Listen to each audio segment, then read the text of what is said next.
Hello everybody, Michael the Librarian of Magic here, finding and cataloging the magical and pointing you to it. I have returned again with another What's New on Disney Plus video this week for the week of March the 27th, 2020. And here to talk about everything new that came to the service this week. Everything that I watched, including all of the original stuff, which I will give some details on. There will be spoilers in that section when we get there, just a fair warning. But I'm just here to update everything that was dropped on the service this week, so you know what sort of things might sound interesting to you and what sort of things you might want to watch on Disney Plus. Hopefully this is helpful. That's my goal. So I'm going to jump straight in. I have my notes as always. Added to Disney Plus to the service was the film A Wrinkle in Time, which I think came out last spring. The newer adaptation of Madeline L'Engle's excellent book series. So that's on there if that's something that you're interested in. And then I did finally notice on there, so a couple of weeks ago, they were supposed to have dropped, from everything I read, seasons 3 through 8 of the reality show Wicked Tuna, and also the companion series to that, Wicked Tuna Outer Banks, seasons 1 through 6. I couldn't find those a couple of weeks ago when it was reported to have dropped. As far as I could tell, this week they are officially on there, so if you are a fan of Wicked Tuna and you want to see some more of that, some more content there, I'm pretty sure there's plenty more for you to be able to check out. With the originals, because there were a couple of shows that wrapped up their finales last week, those being Marvel Hero Project and Diary of a Future President are wrapped up for their first seasons. We got a new series last week called Disney Insider, and a new series this week called Be Our Chef. This show is another reality competition show. This one is focused on families rather than teams of just young people and teachers. This picks families. Well, so far we've seen families of 4. I'm assuming that's the route they're going to go with it. The idea behind it is all of these different families are competing with each other in a cooking competition, a themed cooking competition. They will compete against each other in a round-robin format. There will be 5 different families that will compete against each other in a round-robin format, which means every team faces every other team at least once. So even the teams that lose in each episode are not necessarily eliminated, because you have a chance to face everybody. And then at the end of it, whoever wins the most their family will be awarded a Disney cruise trip for their family. The show is hosted by Angela Kinsey, who you may recognize from The Office. That's where I primarily know her from. And yeah, so that's the prize for the end of it, and that's the premise of it. This episode, the first episode, was called Bibbidi Bobbidi Bon Appetit, and it focused on the Merrill family and the Robbins family, 2 families of 4, mom, dad, and 2 daughters each. And they are tasked in this episode with the episodes, from what I can tell, are filmed at Disney World. I think, like, with people visiting the parks, it almost had a vibe similar to when they used to make game shows at Nickelodeon Studios back in the day. They would just like pull family out of the park and say, "You want to be on a game show?" It was kind of like that, with the exception though of it didn't feel like they just picked clueless randos. Like the family members, the parents in the family, like, know how to cook. Especially in this episode, the 2 dads of each family like really know their way around cooking.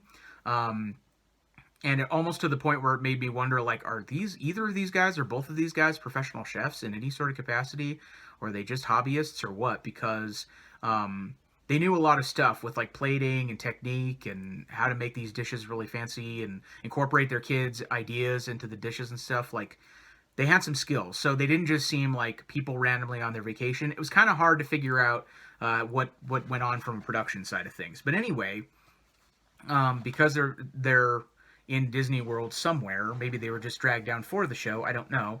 The families each get to meet Cinderella, and they're tasked with making a dish for Cinderella, basically. with a Cinderella theme or something for her. They get a chance to talk to her and ask her what she would want. The girls that are all involved, the kids that are all involved, get to ask her, what would you want to eat and stuff like that. And Cinderella says, well, my mice friends usually try to make me something with cheese in it, and I do like that. I like rustic things because I, used to live on a farm and stuff like that. So it's kind of cool. They interact with each other. It's very sweet. It's very sweet to see the children interact with Cinderella. It's kind of one of the highlights of this show. I hope they keep doing that in future episodes, that they get to interact with characters or different areas of the parks or stuff like that. It's kind of cool. So they interact with her and try to come up with a dish. The one family, the Merrill family, decides to make because she'd mentioned cheese and the mice and stuff, they decide to make a grilled cheese sandwich. And what goes better with grilled cheese than tomato soup? So they decide to do that. But instead of putting the tomato soup in a bowl, they decide to theme it by making it a bread bowl that looks like Cinderella's carriage. They put these little like cheese wheels on the side of it. They put this parsley to make it look like the vines going around the pumpkin carriage. And it's pretty cool. And then they make the sandwich in the shape of a pumpkin. So it's like, here's the pumpkin and here's the carriage that it turns into, and they serve it with the soup inside. And that's what they do. It kind of turns out really cool looking and tasty looking. They make a fancy sandwich with like prosciutto and 3 different kinds of cheese and jam and all this kind of fancy stuff. The other family, the Robbins family, decides to make a breakfast hash, and they just kind of go for more of a rustic theme, because when they were talking to Cinderella, they sort of picked up on, she likes rustic foods, farm foods, that kind of stuff. So they decide to make her a bacon, egg, potato sort of hash, but they make this candied bacon, and they make the hash really fancy. They really season it up well, and do their due diligence with that. There's also this kind of like at one point during the middle of the show, they pull some of the members out of each family to go do like a challenge game, and whoever wins that gets an advantage over the other team. The Merrill family won that challenge. It was a corn shucking challenge, and they gave a penalty to the other team where they had to step away from what they were doing for a certain amount of time in a timeout. And ultimately, they end up finishing their dishes. They get judged by the chef de cuisine at Disney's Boardwalk restaurant that's at Disney's Boardwalk in Orlando. And he's the one that judges the dishes. They present him with the dishes. He's impressed by both of the themes and flavors. They both did a really good job. But ultimately, he liked the Robbins family with they called their dish the Gus Gus, or Gus Gus's hash, the breakfast hash. That they came up with this story that Gus Gus, after Cinderella came back from her night at the ball, presented her with this breakfast the next day. Gus Gus's hash was the winning dish. And not to fear for the Merrill family, though, like I said, it's round robin style, so they'll get a chance to keep competing as they go along. Another cool aspect at the end of this that I think they'll continue, I hope they do, is the winning family all got Cinderella pins, Disney pins, and if you're a Disney pin collector or Disney pin trader, that's something that you'll probably be keen on checking out, and it's kind of a cool thing. So they'll probably wear them on their aprons the next time they are featured in an episode to show we already have this challenge under our belts, and they have this nice collectible Cinderella pin. So that was a really cool touch as well. And it just seemed like a really fun, family-oriented competition show. It was great to see the kids get involved with everything, and mom and dad helping them out and stuff. So Be Our Chef was interesting. We'll see where it goes. That's the new show. Speaking of reality competition shows, there was a new episode of Shop Class, this one called Boulder Bash. And in this episode, the Shop Class teams were tasked with building a picnic table and trying to make it interactive, add interactive elements to it, and really kind of like make it a center place for people to hang out at. And they had some really cool ideas, but I had some questions about this one, because they basically present the teams with each team gets a picnic table kit basically from a hardware store, and then they have to figure out they get a budget where they can add whatever else they want to it to try to turn it into something more special, a place where people want to sit down or interact with it or stuff. And it seemed kind of weird coming pretty much directly after an episode in which teams were just given a pile of wood and hardware and instructed to build a bridge from scratch, which is like pretty major engineering challenge, where these other kids get, here's a picnic table kit that's like a prefab kit, and then you just put together the kit and then try to do that. I don't know. It just seemed like it's fun. Like, they did some cool stuff with it, and they were really creative with it. I'm certainly not criticizing the kids or their abilities. These kids have, even in this episode, have excellent woodworking and shop ability.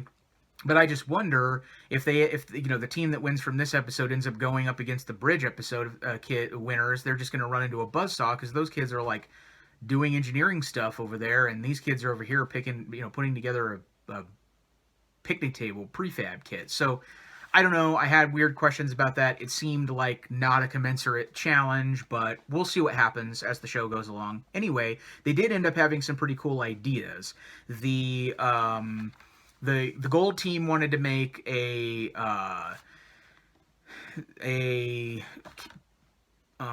table that had all kinds of different features on it, like a grill and a cooler, and all these things where people could hang out, hang out and have food and drinks and stuff set up. They built an interesting interlocking bench where you could either have different seats to sit in individually, or they could come together and make one long bench. And it was kind of a cool geometric pattern. One of the aspects of this challenge is that all of the judges had to be able to sit at the table at the end of it. So that's what they kind of did. They went with more of a minimalist painting scheme, which usually the interior design judge is not the biggest fan of. The blue team went for more of a like hiking table kind of design, where if you had it at a campsite or something, the person who was the teacher on that was a metal artist and a metal shop teacher by trade, and so she used some of her metal working skills to make this big awning like pipe thing that went over the top, and they built a roof over the top of the table, and then on the metal features of it they could hook all of these magnets to it so that you could place like if you found something along your hike that you wanted to add a memory or a note or something to people who would use the table in the future, you could put it on there with a magnet, and then it would have a shelter in case of rain or anything like that. And then the green team, the green team they wanted to make a gaming station with like chess and checkers, and they made this really, one of the coolest features of their setup is the bench could come apart into two sections and then fold down at pitched angles like this, and it turned into a cornhole game. So it could either be a bench or it could also be another game, and they made all these interactive game elements, and then they went with this really colorful paint scheme with red and yellow and all these swirl designs and everything like that. And ultimately theirs was the one that impressed the judges the most, and they won the contest. It did have to also go through a stress test. They released these giant foam boulders onto each table to see if any damage would happen to it. And all of the tables were able to withstand it pretty well. The one that had the grill built in, the grill was a little damaged, but I don't know. It was they tried to make, each episode they tried to do sort of an intense thing with either a stress test or something like that, it's like this will it or won't it withstand the elements kind of moment. And it's kind of cool. So they were able to do that. And like I said, the team that built the game station, which I think was a green team, ultimately won this challenge. And as I said, I'll be interested to see if they hold up against other teams. They were impressive. They came up with a really creative idea and had some really cool functional elements. So I think they've got some skill. It's just hard to know how they might stack up. Let's see, there's no more Diary of a Future President. On Disney Family Sundays, the craft this week was Ratatouille chef hat. That was sort of an interesting craft. If you don't know, a little piece of trivia, those tall white chef's hats are often called a toque. And in French, the white chef hat is a toque blanche. And they made those. They kind of used this sort of special wax paper to crimp it into that sort of folded pattern, and then make it in a circle, and then make a hat band that would be shaped around each individual person's head. And one of the cooler features is they cut out a Remy the rat-shaped silhouette and put it inside, and then put a sort of a battery operated tea light in there and a holder for the tea light inside the hat. So when you switch the tea light on, it would illuminate the Remy silhouette, and it would look like Remy is inside the hat, just like he is in the film. I'm not sure how I feel about this craft as a hat, but I think it's actually a pretty cool idea for just a display piece to have a hat with Remy inside whenever you light it up, or as like a tea light or a lantern or something like that if you wanted to put it in your kitchen or garden, or I don't know. There's a bunch of different things you could do with it, and it would be this one is like really inexpensive and to make, and you probably have most of the stuff in your house that you would need, other than potentially the tea light to pull it off. So it was kind of cool. It definitely fit the theme that they were going for really well, and that's one thing that I'm looking for with this show. So if you want to make your own Ratatouille chef hat as something random to wear, or for me personally, something that would be more of a cool display piece, it tells you everything you need to know of how to do it. On Disney Insider, the newer series, the second episode of Disney Insider this time around, there were 3 segments. One of them was called Diary Days, and it follows around Elena Pena, the creator of Diary of a Future President, through her process of working with the show, going to a table read, working with the actors, how she came up with the concept for the show, how she was trying to honor her parents. She has a very similar background to the characters on the show. She lost her dad at a young age and grew up with, in a household with her mom, and she wanted to talk about that, and talk about the young, the Cuban American experience for young girls, and have a strong female-led show, and I think she was successful at doing that. So it gave a kind of a cool behind-the-scenes of the show, and I really had enjoyed the first season of that show, so it was nice to see some of the thought process that went into it. The second segment was called Making Mulan, and it was about the new live-action Mulan movie. They mostly just showed some of how they some of the work they were doing, coming up with the effects shots, how they decided on some of their casting, and what they've gone through to sort of turn the story into a live-action movie. And yeah, it's, who knows if that's going to get a release. Everything that's going on in the world right now is kind of put a halt to everything that they were planning on doing with that, but we'll see what they do ultimately decide to do. They spend a lot of money on making it, so it'll be interesting to see the route they go with it. But if you want to see some behind-the-scenes stuff with it, of some of the shots they're doing and some of the actors in action, this will show you about that. So that's a little feature there. And then the last segment in this episode, which I think is really the one to write home about. This was a segment I really loved. It was called Animation Legends, and they're going to be doing, I think, some sort of art exhibit somewhere, a Disney museum or something like that in LA. And they were going to be exhibiting some of the artwork of 2 legendary Disney animators, Bernie Mattinson and Andreas Deja. And these 2 guys worked together on a lot of stuff in the 80s and 90s. They worked on The Black Cauldron, Oliver and Company, The Great Mouse Detective, which is one of my absolute favorite Disney animated films.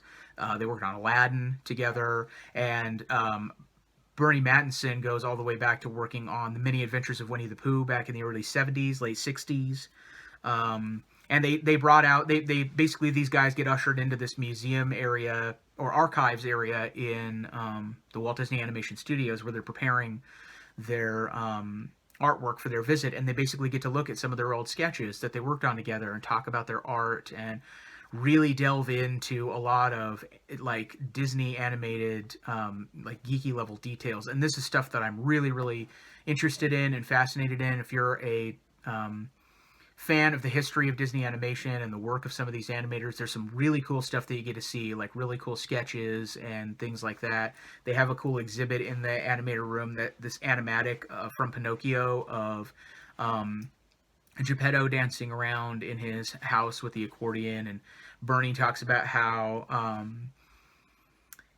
that movie was the one that inspired him to become a Disney animator. He went and saw that when he was a kid. That was his gateway in. And there's just some cool conversations about that, about some of their artistic styles and the reward that they've had of being animators, and some of the characters they've worked on and challenge. One of the things I loved, not only do I like geek out about all this animation stuff, but also Andreas Deja was one of the people who basically came up with the character design for Gaston, who's like my favorite Disney villain of all time. And he talked about some of the challenges of making that character, and they showed some of his original drawings and how he had to change those. There's just a lot of cool details in this segment. Really highly worth watching if you're interested in any of this animation stuff and just sort of the history and art of animation, and how it's just amazing and wonderful that all of these, feature-length films start out with people having to draw them somewhere on a piece of paper, and it's just really cool. So that was a really awesome segment, and I was really keen on it and happy to see it there.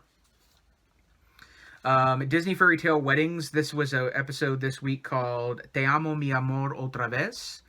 And it's called that because it features a couple from Puerto Rico who are getting remarried. They've been married for 9 or 10 years, something like that, and they're having a second vow renewal ceremony on a Disney cruise. And what was cool about this one is it was a surprise for their family and for each other. The lady of this whole affair, Gloriana, she's the one that's setting all this up to surprise her husband, Omar. And what's really cool about that is normally it's in this show it's been the other way around, but she's surprising her husband and her whole family by taking them on a Disney cruise. They set up a whole scam where, as they usually do, where she convinces her family that she entered a contest and won, but actually she's setting this up with Disney Fairy Tale Weddings, and they're going to she's going to ask her husband if they want to get married again while they're there, which she does. Once they get on the cruise, she asks him, will you marry me again? We're going to go to Castaway Cay, which is Disney's private island, which they're advertising here, and have a second wedding ceremony there. So they're super happy, and it's really nice and cute. He surprises her. Omar actually surprises her within her surprise. She apparently, like 9 years ago or 7 years ago, she actually lost her original engagement ring or wedding band. And so he buys her a new one on board the ship. They have a jewelry store there on board, which they're also advertising. He buys her a new one as a surprise and gives it to her at their ceremony. So it's a nice little sweet moment, and they renew their vows. It's very beautiful. And then back on board, they have a little reception, and Pedro Capo, who is a multi-time Latin Grammy winner and a big a person who they're a fan of his music, he shows up to sing them some dance songs for their reception on board, and it's really great to see them singing and dancing with each other. They're a beautiful couple, and it's super romantic. It was some really nice moments in that. Then the other couple that's featured in this episode is a couple called Brianna and Tyler, and they are having their wedding at the Grand Floridian at Walt Disney World in Florida, and they're doing a Alice in Wonderland themed reception. And basically that's the highlight of that, and it's really cool actually, because in their reception it's way more themed than I've seen. Sometimes they'll show the wedding planners in action, like, is there any Disney stuff you're a fan of? And sometimes they'll be like, well, I really love Beauty and the Beast, so I was wondering if you would incorporate roses because of the roses from Beauty and the Beast or something. In this one, they just straight up have an Alice in Wonderland theme. Their reception has like a big Mad Tea Party banquet. Walt Disney World sends in all of their like characters there. So Alice is at their wedding. The Mad Hatter is at their wedding. The Tweedledee and Tweedledum are there. The White Rabbit. And then the Queen of Hearts playing card army are there. They're standing there to when the people come into their reception. They make like a reception line. The playing card army, which is really cool. And then eventually, when they're in the midst of their ceremony or reception, and they're getting ready to have their dance and everything, the Queen of Hearts herself shows up, very angry looking, and intimidates them and everything. And she shows up to crash their reception, and the Queen has her moment, and then leaves and lets the happy couple get on their way. And then after that, they have all these great scenes of showing them having tea with Alice and the Hatter, and dancing with the White Rabbit, and meeting Tweedledee and Tweedledum. It's like really awesome that all these characters are there. They have this really cool Alice in Wonderland themed cake. The entryway to their reception area is a big hedge, just like the hedge maze in Alice in Wonderland. Like, Disney uses this reception area to go all out with this Alice in Wonderland theme, and it's really, really cool. So I really enjoyed seeing that, just as a fan of all those characters and the movie and everything. that was awesome. So that's what happened on Disney Fairy Tale Weddings this week. A pretty good episode overall. Um, and I'm pretty sure that's everything that was new to Disney Plus this week. Yep. Those new shows, Be Our Chef, came out, and some of those other shows ended. So they're kind of in a little bit of a transitional period. But there is some new stuff coming and new stuff out, like Be Our Chef. It'll be interesting to see where some of these new series are at. And that's what happened this week. Stay tuned next week when I have another video for, it'll be April at that point, April 3rd, Friday, April 3rd for that week, which is next week. I will be coming back with another video to find out what's new on Disney Plus then. I hope this was entertaining and informative and interesting. Oh, there is something I didn't mention. I just remembered. There is something I didn't mention. One Day at Disney, the shorts. Let me go back.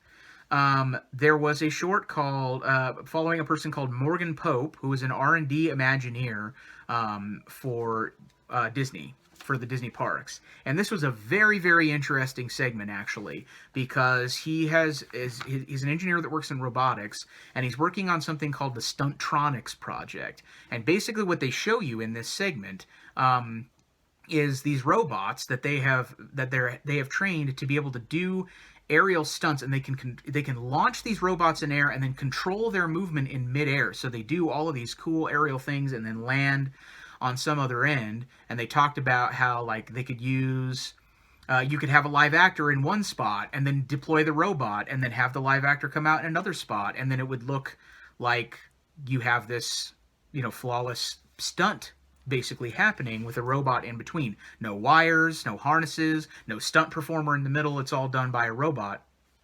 And as soon as I saw the robots in action, I guarantee that this technology is going to be used in Disney's new Avengers campus at Disneyland and Disney World whenever that is able to finally get open and the world gets back to being the world again. Because some of the stuff that they were showing, you can just tell that they're planning on having, like, a Spider-Man be able to just fly without having any wires or be a human performer or anything like that. I could totally see a world in which they use this tech, and it's very impressive to watch. It's really cool. I would highly advise you to watch this segment if you're interested in this sort of stuff.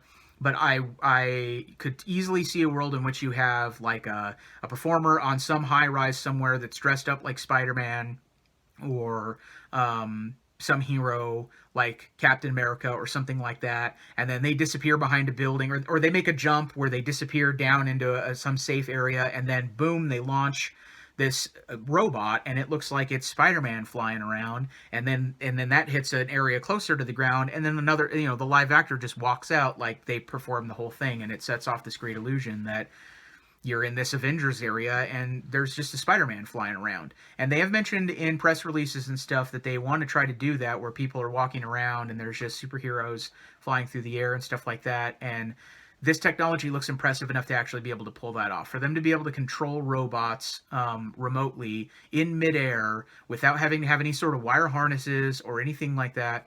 Really, really cool segment. I'm glad I remembered that. I can't believe I almost forgot that. One Day at Disney Shorts this week. Morgan Pope, R&D Imagineer. Check it out. See what you think. It's really cool.